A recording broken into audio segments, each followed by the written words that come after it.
Hi, Julie. How are you? Hi, Carly. We did it. We're here. And for those of you that are joining us for the first time, this is our first ever episode of Spa Sisters podcast. I'm going to introduce Julie Wren, also known as Jules. She is a spa educator, a qualified nutritionist, and a passionate wellness advocate who I met when the stars aligned for us. Just very serendipitous meeting, wasn't it, Julie? It was indeed. And we're so delighted that we've created this concept for you all to join and on this journey, which who knows where it's going to lead us. Julie, over to you. Yeah, thank you, Carly. So this is Carly Chamberlain, who is a wellness writer and author, and also a fellow sister spa educator. And like we said, we met serendipitous. Oh, I can't say that word. We met by chance online, as it were, but I think we were meant to be together. Absolutely, yeah. We definitely have a synergy in the work that we do. And just to sort of let everybody know that this idea that came together, the Spa Sisters podcast, is really a place where therapists and people that are working in the spa and wellness arena, managers, spa assistants, anyone who kind of has that insight into the day-to-day runnings of the spa operations can come here and listen to really engaging content. We want you to engage with the topics that we come up with, which are very driven by your concerns, your passions. And also we're really here to sort of disrupt the topics as well and really ruffle things up and get to the authentic core of our work, what it takes to be a spa therapist, a wellness therapist, a practitioner, and also how we can transform our working world into something that we are consistently fulfilled in. I think, would you say, Julie, that's something that we really want to get to the bottom of, finding. Absolutely. I mean, we really want to be here for you. We want to say that we hear you, we see you, and we want to give you a voice. That's our mission. Absolutely, yeah. And just as this is our first introduction podcast, the big question that we kind of came up with today that we want to put out to the world and to the spa world is why? Why are you a spa therapist? Why are you working in the spa industry? What was it that got you to this point in your life? We've all heard so many different stories from so many different therapists about how they became a therapist, not necessarily through the traditional route, through sort of beauty college or massage therapy college or alternative therapy college. There are many stories that I've heard, certainly through my training days and when we introduce teams together, and so fascinating. Oh, absolutely. This is one of the areas that I'm always totally curious about. It's like, what drives you? Why are you here in this space? What is it that you love about being a spa therapist? So how did you get here? Yeah. Well, first of all, I think we should maybe tell everyone how we got here. Absolutely. Do you want to go for it, Julie? Yeah, well, I mean, I came into your very yeah, go back in time. Actually, I'm pretty new, I feel like, to the spa world. So I came here actually through a burnout of myself. I was working super hard. I was working in finance, and I really wasn't living my purpose, living my dream. And one day I just said to myself, do you know what?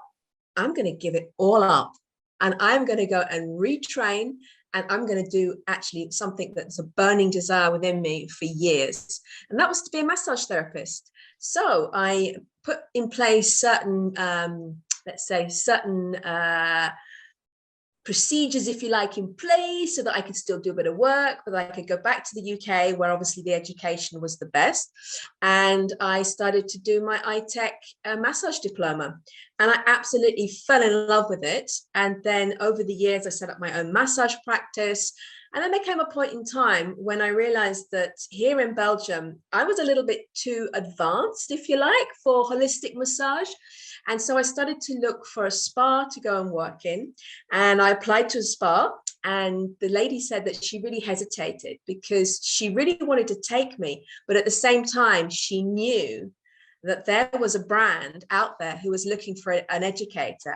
And she just said, I think that you'd be perfect for that. So she sort of gave up, and I went into then being a spa educator. And I've been there ever since 2005. And I've loved every minute of it. Wow. And so I have to ask, what were you doing before your burnout? What was the thing that made you burn out? Yeah, right. So I was working actually on a project for the European Commission, and we were part of a team that was setting up the financial structures to help all of the countries who were new to accede to the European Union. So a completely different world. Very, very cerebral. Very cerebral, yeah. Working in 3 or 4 brain. different countries as well. So that was also very challenging. Amazing. No, but really valuable work, I would imagine. But again, if it's not aligned with that very deep calling, I take my hat off to you for actually following that, because a lot of people, I think, do get stuck in a rut, and are working for this incredible company or incredible vision or incredible project, and actually, if it's not aligned with work-life balance and finding that very sort of peaceful place within you, and that acceptance of enjoying your work, and if the why goes, there's a problem. Yeah, I mean, everybody talks about the big why, but how often do we actually sit down and think about that and say, am I living my why? Yeah, exactly. Oh, very nice. So you know a lot about burnout. Obviously you wrote about it in your book. Yes. So tell us how you came into this great space. Well, again, like you, I was on a path very different to this. I was studying at university in media and film production, drama, and creative writing. So I suppose the writing has always been there for me. I mean, I used to write songs from the age of 14. I used to be in a little pop group when I was 15, 16, always very creative. Very expressive, I would say. And then I suppose the system sort of took me in, or I went into this very systematic way. And I think the spark just started to dull out a little bit. And I really was sort of working in a media company, but it was much more on the functional side of the media industry, and I just wasn't getting any fulfillment. And I think I had this very glamorized view of what it would be like to work in that industry, but it's really not like that unless you are, have all those opportunities that come around, or you're center stage. There is a lot of hard work that goes on, and for me, that creative flame was sort of being flattened a little bit. So I up and left, and I went traveling, and I would never change it for the world. I saw things and experienced things that I would be very hesitant to let my children go and do now. I don't know how my parents let me travel around the world at 18, 19. And yeah, I opened my eyes and really opened my energy up to learning about, it's really about the learning. I love learning. I'll never stop learning. And I'll always hold my hands up and say, I'm still a student. Even if I have lots of knowledge to share with others, I love, love, love learning new things. So that went full circle. Decided that I wanted to live in Australia and study at the Australasian College of Natural Therapies in integrated body therapy, aromatherapy, lymphatic drainage. I learned myofascial release, and my world just turned, and I was in my element. And the elements fundamentally are what underpin my steps in my book, because through the practice of yoga and the teaching of yoga, I really got back into my body, putting my body first, self-care, self-love, self-worth, discovering all of that about myself, because the ride hasn't been smooth, it's been bumpy. And as everyone, life has bumpy moments, and we have to navigate through that roller coaster. And I just know that this area of work is something that is so important for people, even if you're not in the spa and wellness industry. Bringing wellness and self-care into your life on a daily basis is the fundamentals behind a good work-life balance. So I feel very lucky and privileged to, first of all, have met you as well and be here being able to do this with you. I think we love sharing and creating. But no, so one thing we've both come to understand is that therapists' welfare is a big passion of both of ours. Absolutely. So when you sort of look at when you're training in the training environment, and you get these therapists that come into your training, and some of you will be listening now, we have seen a very wide array of people that are also burnt out. They've been working long hours, they might have been in the industry for many years, and they're sort of just going through the motions and want something new. They want to learn something new, and it's always nice when a new product brand comes into the spa. It's exciting for them. But yeah, there's definitely an underlying rumble that maybe we've both picked up on in our training sessions, of how we can really get our therapists to reconnect with the love of what they do again, the why of what they do. And so how do we have a happy life in the spa industry when we're working more than 8 hours a day, working with our hands and our arms, not speaking for long periods of time, servicing people? How do we refill our tank? Yeah, I mean, Carly, I have always said that how can you deliver a 5-star spa experience if you're not living it? And that means not only living it in your personal life, but also living it in your working life. I mean, I'm sad to say that I've been to some places where you walk behind the doors of a beautiful retreat or a hotel, and you see a completely different story on the other side, in which a therapist is taking her break, the kind of food they're able to eat, and that whole idea of can we shake things up? Should we shake things up? Is it the time now? We've had this pandemic. Is it the time now to rethink how we organize our spas and our daily working lives? And this is a question that I think is really important to put out there. It's not one that's meant to be let's say a problem for us, but it's something that we have an opportunity now to really explore. How could we be doing this differently?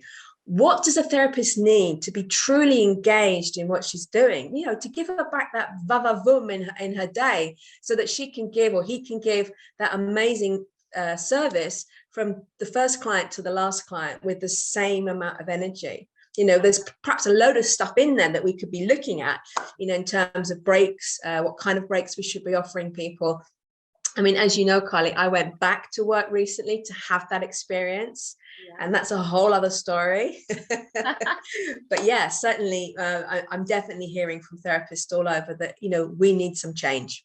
Absolutely. And like you said, the pandemic has shown us a little insight into that change. So I know of a lot of spas, most of the spas went to 15-minute turnaround times between treatments.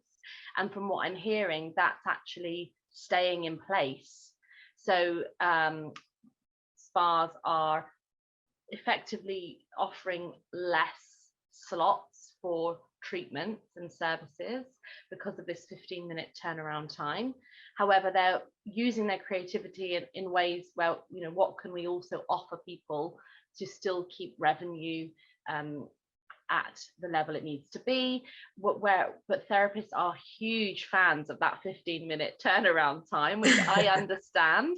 I mean, 5-minute turnaround is, in my opinion, bonkers, and creates an environment of anxiety, which is not what we need when we are trying to offer our beautiful guests a 5-star energy healing experience in some cases. So I know the 15-minute turnaround, I was privileged enough to have that 15-minute turnaround in my spa therapist career from day one. I worked with a beautiful independent spa in Bristol, and we had a 15-minute turnaround. There was no question. And we had very happy therapists. We had good discounts at the restaurant, for food in our breaks. And breaks is a big question we're going to touch upon in the future podcasts. And also what quality food that we're eating. You mentioned there, like some people have the option to bring their food into the spa, so they get to make those choices themselves. Other therapists at destination spas might not necessarily have that choice of bringing their own food in if they're living on site. So these are all things that Julie and I have experienced as effectively outsiders looking in, but also having that compassion and understanding from our own experience as therapists, what it feels like to be a therapist as well. Anything else you want to add in this session, Julie, in our intro session? Well, I'm going to come up with one of my first disruptors, and that is I'm going to advocate for an even longer break between, because if you don't have somebody cleaning up after you, that 15 minutes can be tight as well, especially if you are walking long distances. You have got to take obviously the extra precautions these days. A client only needs to be a few minutes late, and that 15 minutes can disappear fast. So I'm going to start advocating for a 20-minute turnaround. Whoa! I know. I can hear lots of spa managers say, is she crazy? But I'm actually going to think about that in a different way, how we could max out that. So to be talked about. And you've got a very good business background as well, so I'm sure you could make the figures add up. Well, we'll have some, hopefully have some people coming on to the podcast who we can interview just about that very subject. Exactly. And how to have the balance between being profitable still and at the same time thinking more about therapist well-being. Yeah, absolutely. And one of my focuses going forward with our podcast is what steps we can take as therapists to protect and manage our energy, especially when we're working on 2-hour rituals that we might be doing, and techniques I've developed over time with my yogic practice. What is energy, how we tap into it, how we can take responsibility for our own energy in that treatment room. So it's been amazing chatting to Jules, which is going to be a great beginning. And we can't wait for our next episode. We are contactable at Spa Sisters Podcast on Facebook and Instagram. And we also have an email, spasisterspodcast@gmail.com. I can also be reached at Carly I Am Wellness. And Julie can be reached at Wellness Hub Cafe.